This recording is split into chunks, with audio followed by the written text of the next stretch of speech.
Well, hello there, my little yarn goblins and fiber trolls. Welcome back to another episode of At the Table. My name is Christopher. I am Flannel and Pearls, your local neighborhood knitting friend. And how are you doing?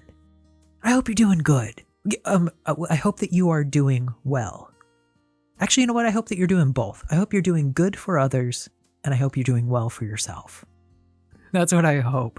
It's been a minute since we've had an At the Table, and if this is your first time, first and foremost, I want to welcome you in. I want to say thank you for stopping by. I want to thank you for dropping into this place that is made for friends, and I want to invite you to pull up a chair and have a seat right here at the table.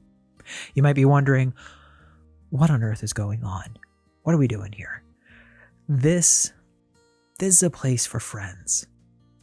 And every now and then we get together, and what we do is we sit around this table in this international crafting circle that we've got, and we just work together. That's what we do. We spend a little bit of time together, and we decide that this is a place where the chaos and the noise and the hectic hubbub of the world just shuts off. And we get to spend a little bit of time together to pour into our own cups, to fill ourselves up, to feed what excites and interests us. That's what we do here. Now, what I'm going to do is I'm going to do a little bit of knitting. That's what I'm working on right now. I've got a sweater on my needles. I'm onto the sleeves, very excited. And so I'm going to work on that. But here's the thing. Just because that's what I'm doing doesn't mean that that's what you have to do. I'm going to knit. But whatever you decide to do, that's completely up to you. And it should be something that excites you and interests you, that brings you joy. If you've got a whip that you're in the middle of, go grab it. Pull it out. Maybe it's something that you haven't worked on in a while. I talked to a friend the other day, and they were working on a whip that they started in 2020, which is a little crazy to me. That's a little bit wild. I can't imagine that. I myself, I don't have a whip that old. I don't have one that old. So maybe you do. Maybe go grab that. Maybe pull something out of storage. Maybe you got something that you've been working on for a while, or maybe you want to take this as an opportunity to cast something new on. You want to pull your tools out. Maybe you want to pick a particular yarn, a pattern that you've been sitting on, that you've been hesitating, just waiting for the right moment to start it. Maybe this is it. You don't have to knit. You don't have to crochet. Maybe you embroider. Perhaps you do some watercolor, maybe a little bit of woodworking, some carving, some sculpture. Maybe you just want to take this as an opportunity to just sit back, relax, decompress for a while. That would be okay too. What matters most is that we all decide that we're going to take care of ourselves for this time, right here, just a short period of time when it's just us. So, I'm going to play a little bit of quiet music because that's what I like to do. I always have that going, so I'm going to turn that on. I'm going to get my project. If you need to pause it, please feel free to pause the video now. Go grab what you need to, and meet us back here at the table.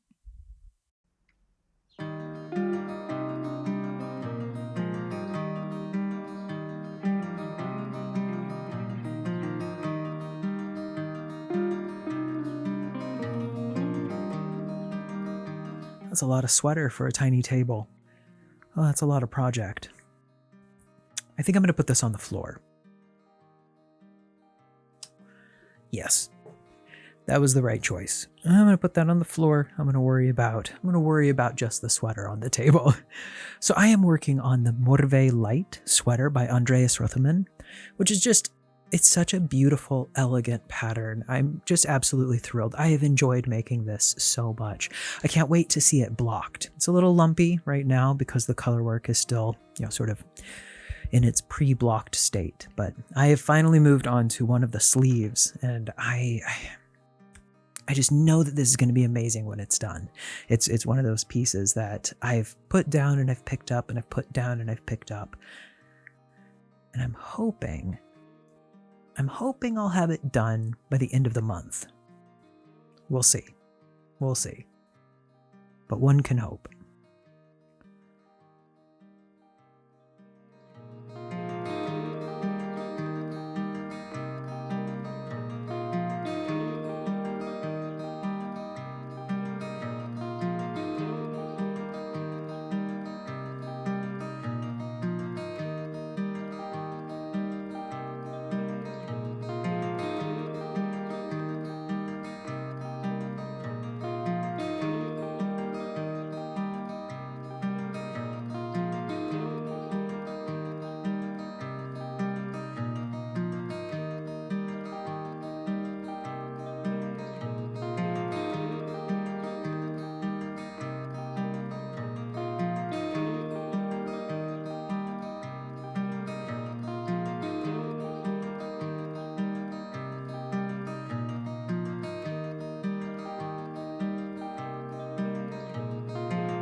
This will be the moment of truth. Can I twist?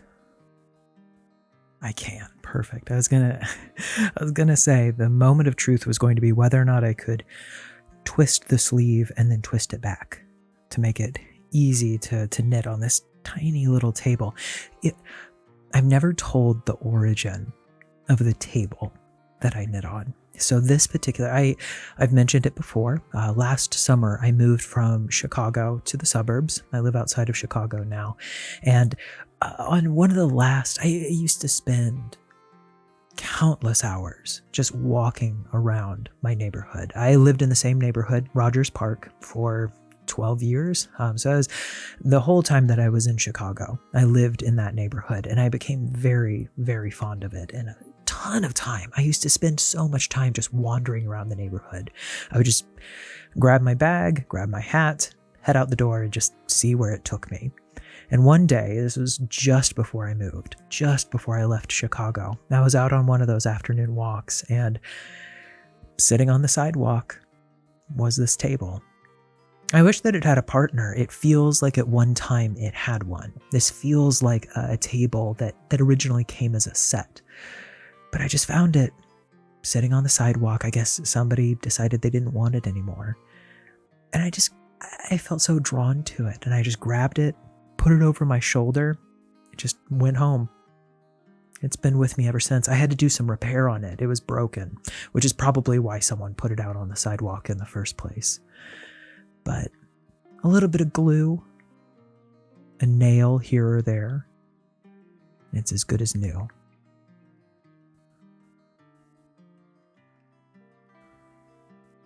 And who knew then? I had absolutely no idea that it was going to become this place where I got to spend so many hours with new friends. I had no idea. I just thought it was a neat table.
it seems absolutely crazy that January is almost over.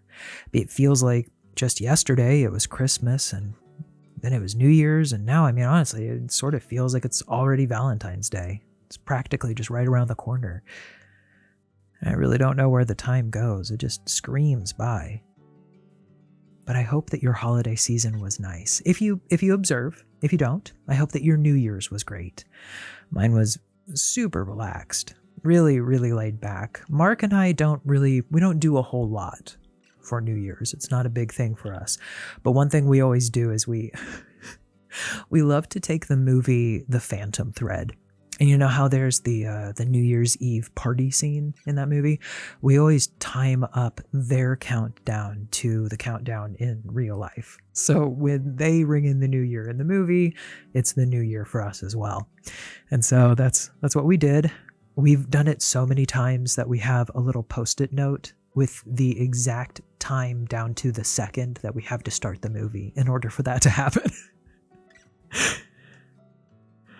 So we did that, made a little homemade spaghetti and meatball dinner, and just relaxed. Howl was curled up under the tree, and it was just the three of us, ringing in 2024.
Oh, and speaking of Howl, I have an update for you. It has been an absolutely brutally cold January so far. Last week, we had several days in a row that were -15. The wind chill, I think the lowest the wind chill got was -35. It was very cold, incredibly cold, which for this house was built in the early 1900s. Most of its windows are original. Let me tell you, giraffe-y, incredibly cold in this house. Thank goodness we have all these knits. We have all of these knits. We were bundled up. I think I had 3 pairs of socks on at one point. 3 of them. Inside my slippers. 1, 2, 3, and then some slippers. I had a sweater on, a knit over the top, like a knit cardigan over the top of it. Oy, it was cold. It was chilly. But one thing that I can say is that our little stray cat Howl has become quite accustomed to staying inside. Like, I think she's I think she's getting pretty used to it.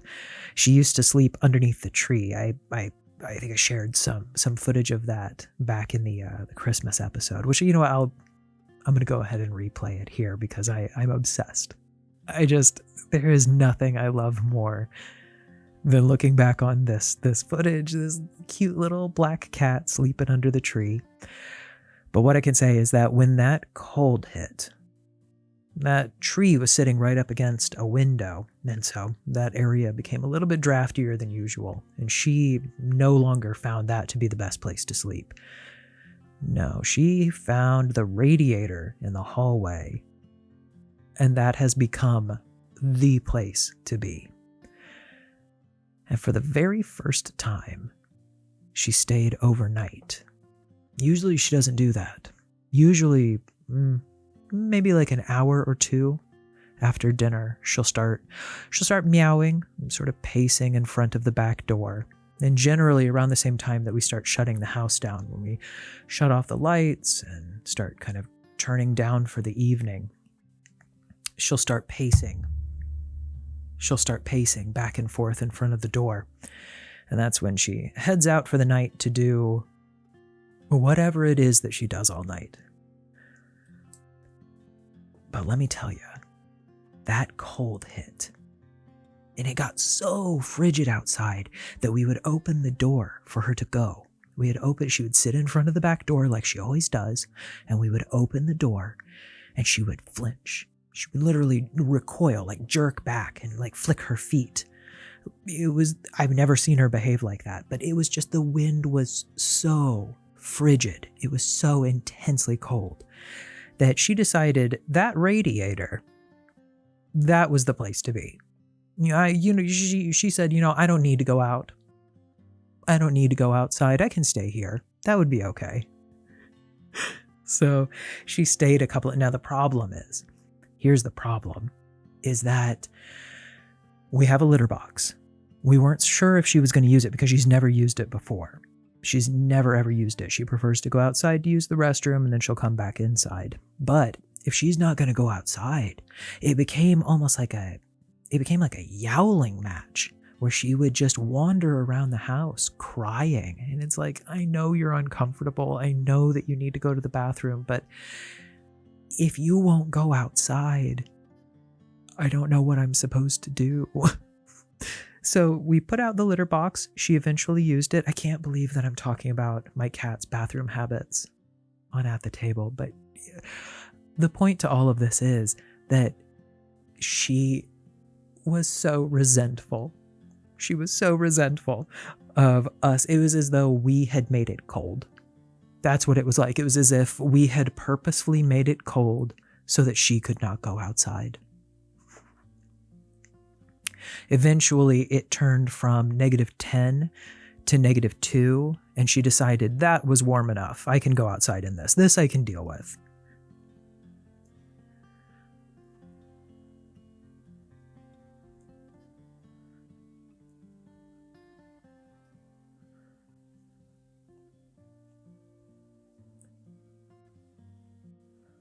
But we have gotten into quite a habit of her going outside, hanging out for a little bit, 1 to 2 hours, just kind of wandering around the neighborhood, and then she'll come right back up to the back door and just stand there.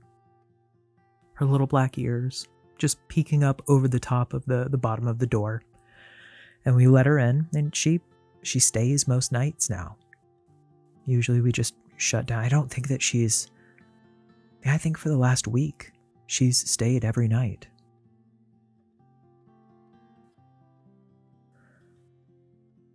So, only took 6 months of work. Very slow, very patient work, but seems like Howl thinks that this is her home now. Or at the very least, it's a cool place to hang out.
Did you do a New Year cast on? A little New Year, new cast on?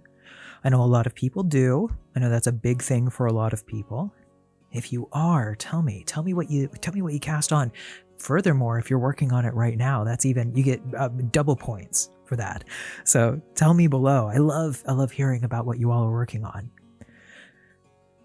I did not do a little bit of a New Year cast. No New Year new cast on for me.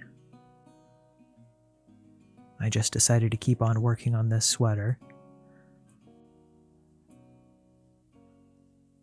Didn't want to muddy up my basket too much with too many things. Wanted to sort of focus in. Last year was such a I was so touched.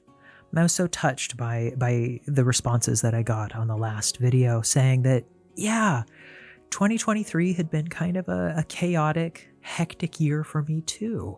And it was a little hard to get through. And I didn't get nearly as much crafting done as I would normally like to. And so I appreciate the fact that we are in that together. And so one thing that I am trying to do this year is to be a little bit more focused in my projects. Just a little bit.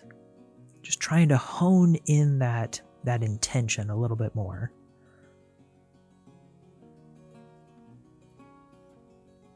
I'm not really I'm not someone who believes in New Year's resolutions too much. That's not a big thing for me. I have absolutely no ill will toward people who do. If you're somebody who loves a New Year's resolution, love that. But I've never really bought into the whole new year, new me type of attitude. Not really my thing. But one thing that I do love as sort of like a tradition when it comes to New Year's, one thing I love to do is focus on an intention. What is it that I would like to? What is something that it's not a resolution. It's just a goal. Something that I would like to do. I love to take the new year as an opportunity to reflect on what the last year gave me, which in the case of 2023 can be good and bad things, honestly. It was a hard year. It was a hard year for me the same way that it was for a lot of people. And sometimes being given something doesn't always mean that it's a good thing. So I like to reflect on what the last year gave me and sort of digest it and decide what I can do with it for the next year. Maybe that's the same thing as a resolution. Maybe I'm splitting hairs, but that is one thing that I like to do.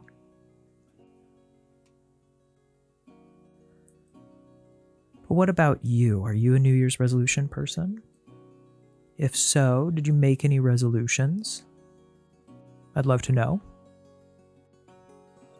If you want to share, you don't have to. But if you'd like to, I'd love to hear them. Sometimes putting them out there in public makes them a little bit more real. Sort of speaks a bit of truth to it.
I miscalculated.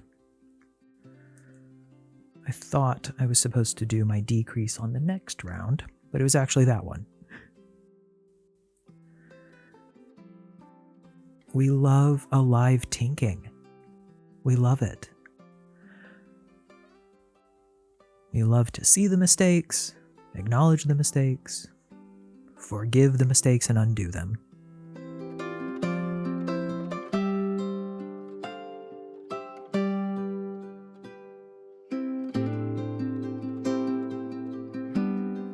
And that is one thing that this show, this podcast has really taught me, is the absolute power of just making mistakes and being okay with it. Just rolling with it. It is so seldom something that can't be undone. So why get upset?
Let me tell you, this sweater has taught me the value of undoing mistakes.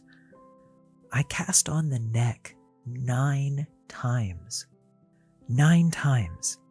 I just couldn't get it right. Or I felt like I could do it better. I don't consider myself a perfectionist because I don't get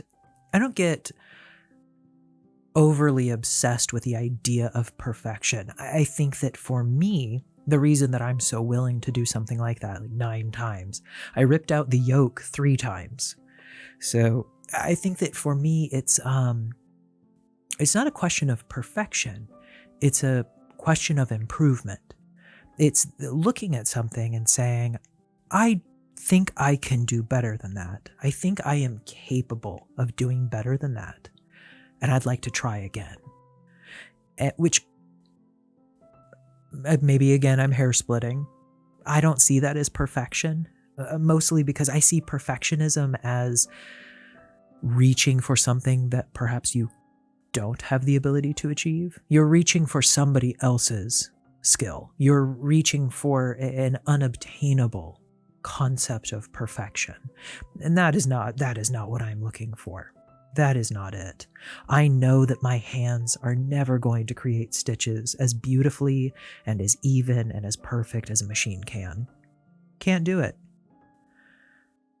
But if I look at something and I know that I'm capable of something better, I want to try that.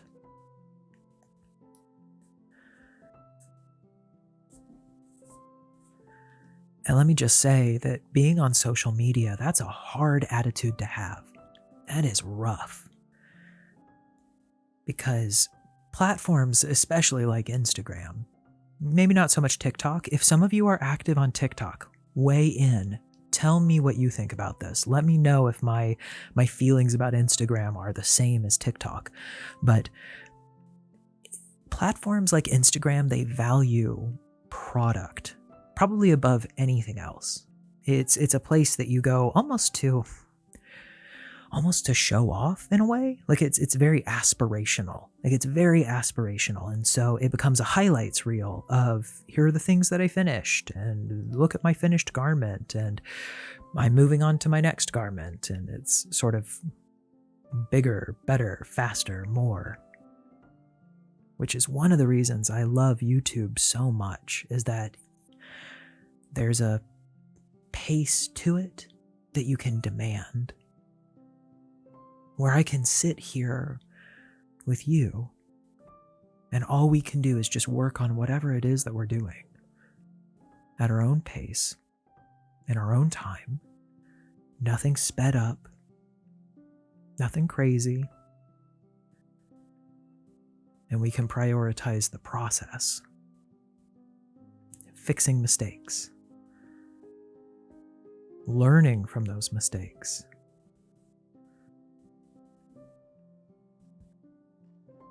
That's so much easier here. It feels so much more, I don't know. There's a reality to it, and it feels intimate. It's nice. That is one thing that 2023 gave me, is this channel. I didn't see that happening.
There we go.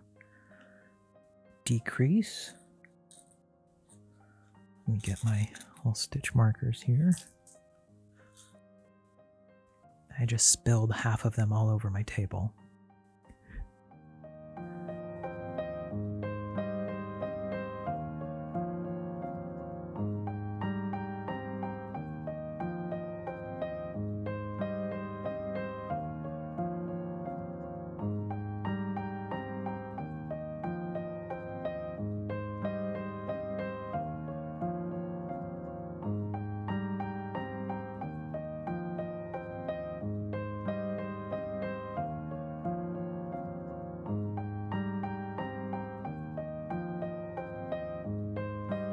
This idea of production has been something that I've been talking to a lot of creators about lately. I don't know if you follow her, but my friend Taji, who is over here on YouTube, her handle is Stitches in Starlight. On Instagram, it's Tangles in Starlight. If you don't follow, please do. She's wonderful. So incredibly kind, so creative and clever, and just I love her material. I really do. But we were discussing her latest. Well, actually, no. I think by the time this is published, she will have done a new video. But one of her first videos here in 2024 was ins and outs of 2024, and one of them was the sake of production for production's sake. Just creating content to put it out into the world with no real intention behind it, no real focus, just doing it for the sake of getting in front of people. And I think that we all sort of feel the pressure for that in some ways, maybe not necessarily with our online presence, but I think so many of us are in a state where we are constantly being forced to produce, to work, to push harder, to do more, be more present, be more available, sleep less, do more. And the idea of actively choosing not to do that, of saying, no, my time is mine, and I'm going to do with it what makes me feel good. That's what I'm going to do. That is rebellious, is what that is. That is an act of creative and silent resistance. And I love that. I love that idea because she told me that she considers herself a capital S spinner and a lowercase k knitter.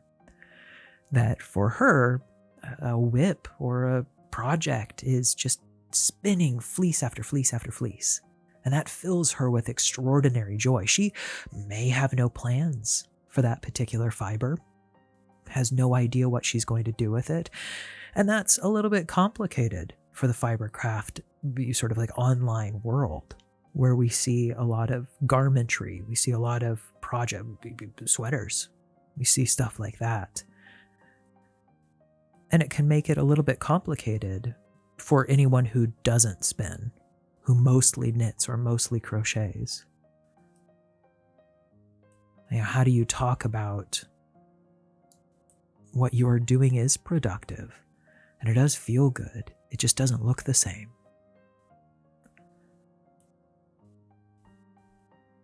And it got me thinking, how do I stack my crafts? Like if I had to assign capital letters and lowercase letters to my crafts, what does it look like? And I realized that I think my first craft, more than anything, is I'm a storyteller. It just so happens that for the time being, I'm telling my stories with needles and yarn. But that's what truly inspires me the most. Is I love to tell stories. Always have.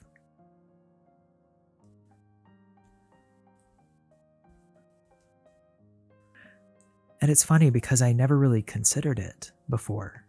Before she said that, I had never really thought about stack ranking my crafts with capital letters and lowercase letters. And it turns out I am a capital S as well, but instead of spinning, it's storytelling. And for that reason, I want to thank you. I didn't expect such a warm response to the last episode of At the Table with the story of the goose who tried to keep summer. I love that story. I love that story so much. And I was nervous in a lot of ways. I'll be honest. I was kind of apprehensive about putting that out there into the world. It was not a format that I had done before. I wasn't sure how it would be received. All of a sudden, there's just this story being plopped down into the middle of the episode. And I was so touched that you all liked it so much. And I have heard you loud and clear. More story time. And I'm working on that. I'm sorry. I'm still tickled. I'm still touched by it.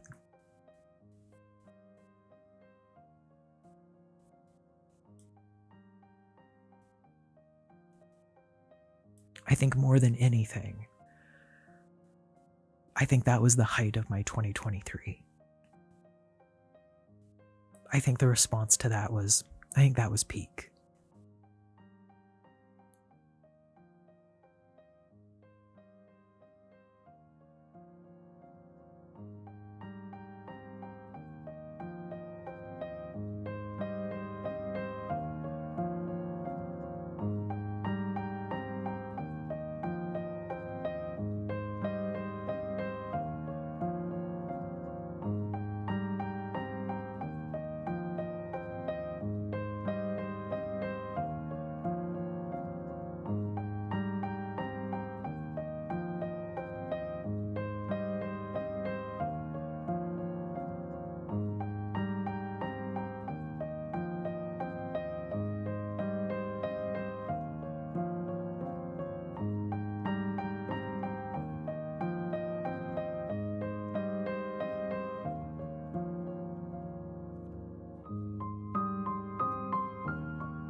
Do you have any big plans for 2024?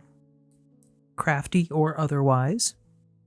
Maybe you've got some patterns that you're really excited about, maybe ones that you've had squirreled away for a long time and you're just finally deciding to dig them out. Maybe you're like me and you're doing a bit of a stash down, trying to reduce your stash a little bit. I know that I'm very excited about trying out a new craft. Well, not entirely new, but building my skills in one that I have very little experience with, and that is sewing. I have had this dream for years of being able to make my own garments, of being able to sew my own shirts and vests and maybe a jacket. Pants would be crazy. That would be a wild thing to me. But I have had this dream since I was, a teenager? I was very young. Very young. Yeah. I would say I was in high school when I first, the seed dropped into the back of my head. And I have wanted to do that ever since. Well, I've made one project bag. I've made a project bag. His name is Steven. I've made him, and that was a success. I would say that was successful.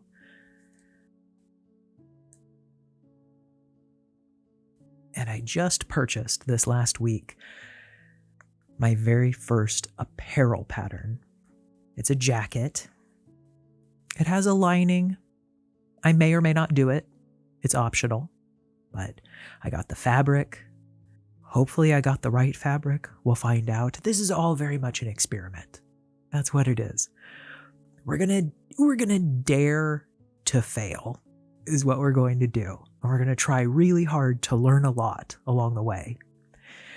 And so that is what I want to do in 20. I'm branching out. I'm branching out and I'm trying something new is what I'm doing. Testing the waters. But wouldn't it be so cool? Wouldn't it be so cool to have wouldn't it be fun to have a jacket that I've sewn over the top of a sweater that I knit? I think that would be so neat. One day, I could be wearing an entirely handmade outfit. Pants, socks, shirt, sweater, coat, the whole thing. Oh, that would be wild. I can hear some of you being like, I already do that.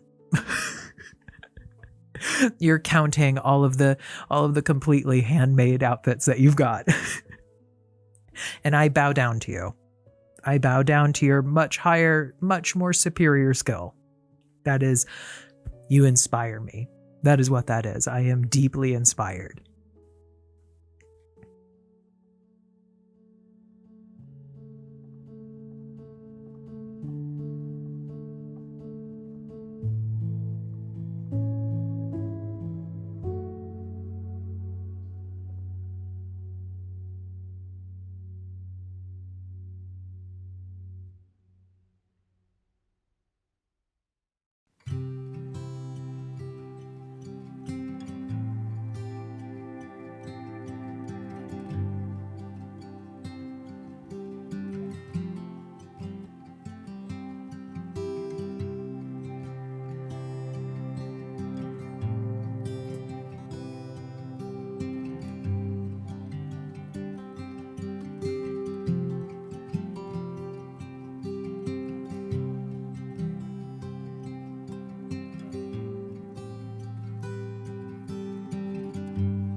Okay, let's see where we are at.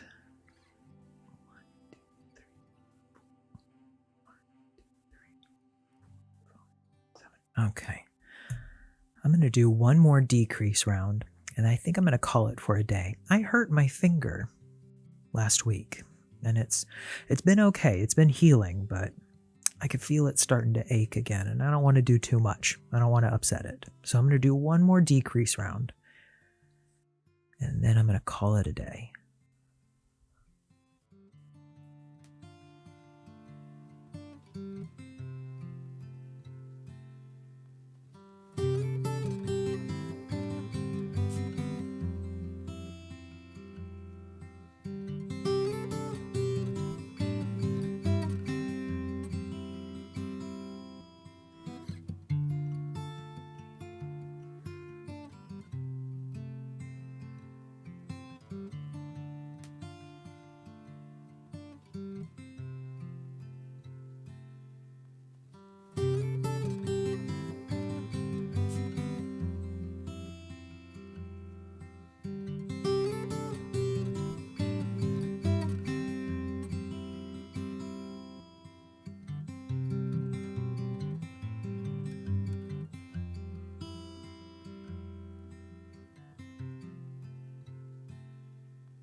Okay. All right, that's looking pretty good.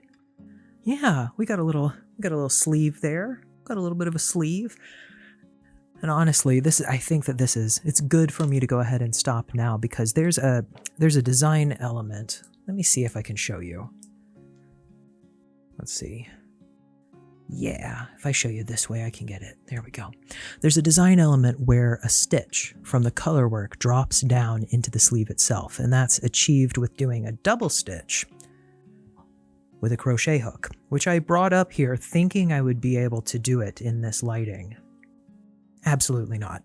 No, it's far too dark in here for me to be, I can't see that. So this is actually, it's perfect. I don't want to aggravate my finger. That's the last thing I want to do. And I also want to make sure that I get those stitches done. So I'm going to go ahead and I'm going to say that this is good for me today. That's what I'm going to do. And just because I'm done doesn't mean that you have to be. You keep on going for as long as it makes you happy. And that's the important word. For as long as it makes you happy. I was just talking about all of the things that I want for 2024, all of the new things. I want to try sewing and I want to build those skills, and I dared myself to fail. I guess that's real now. I put that out into the world, so that's what I said. Those are the words. But I think more than anything, what I want more of is this. More time for this. For stories. For spending time together at this little table, our little international crafting circle of yarn goblins and fiber trolls. I want you to remember that any time you need a place where the weight of the world is lifted just a bit and the noise is turned off, there is a seat here at this table for you. All you have to do is take it. My name is Christopher, I am Flannel and Pearls, your local neighborhood knitting friend, and I'll see you next time. Thank you so much for spending time at the table with me today. If you would, please give this video a little like and hit the subscribe button on my channel. I know it seems silly, but those two little actions go a long way to help new creators like myself find and grow their audience. If you'd like to share your viewing experience on your own social media platforms, please tag me. I absolutely love seeing the stories of y'all watching and crafting along. It really makes my day. So you can find me on Instagram, TikTok, Substack, and Patreon at Flannel and Pearls. And an absolutely massive thank you to my Patreon subscribers this month. Your support means the world to me, and I don't take that for granted. To watch ad-free versions of my videos, access behind-the-scenes footage, exclusive vlogs, playlists, and more, check out the link for my Patreon in the caption below. As always, take care of yourself, my friends. I'll see you next time.